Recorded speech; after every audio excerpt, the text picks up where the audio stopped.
এটা অত্যন্ত দুঃখের বিষয় যে পরিস্থিতি এই পর্যায়ে এসে গেছে, যেখানে ছাত্রদেরকে অনশন হচ্ছে। তারা চাইছে এখনই আমরা ঘোষণা দিই, যার মাধ্যমে তারা অনশন সেরে পারে।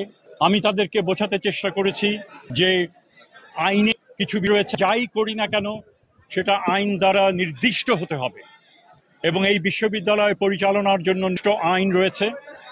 সেই আইনের মধ্যে থেকেই আমাদের যে ইনকোয়ারি কমিটি, অত্যন্ত কম্পিটেন্ট ইনকোয়ারি কমিটি, তারা সেই আইনের মধ্যে থেকেই তারা সুপারিশ করলে আমরা আশা করছি সুপারিশটা আবার সাথে সাথে চেষ্টা কত করা যায়।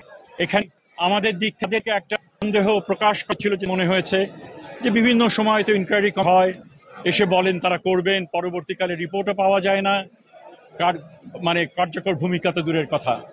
আমি তাদেরকে নিশ্চিত করেছি, এবং তারা কেউ কেউ ওনারা বলেছেন, এবং সঙ্গত কারণেই বলেছেন, যে শাহজালাল বিশ্ববিদ্যালয়ে যখন তাদের অনশন ভাঙা হলো, তখন পরবর্তীকালে তো তাদের জন্য কিছু করা হলো না। আমি যে তিনি যেটা করেছেন, কেন করেছেন সেটা আমরা জানি না।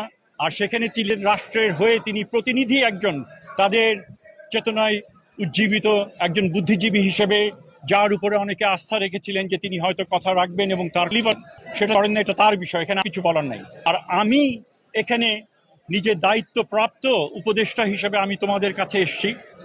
আমি তোমাদেরকে বলতে পারি, যে সিদ্ধান্ত হবে, যে রিকমেন্ডেশন হবে, সেটা আমরা বিবেচনা করে যে সিদ্ধান্ত আমরা নেব, সেটা অতি দ্রুত সেই সিদ্ধান্ত আমরা বাস্তবায়ন করব। আমার ধারণা আমি কিছুটা হলেও তাদের আস্থা অর্জন করতে সক্ষম হয়েছি, কিন্তু এই দাবিটা আমার মুখ থেকে বেশি হয়েছে। তাদেরকে বলেন যেটা কি মনে হয়।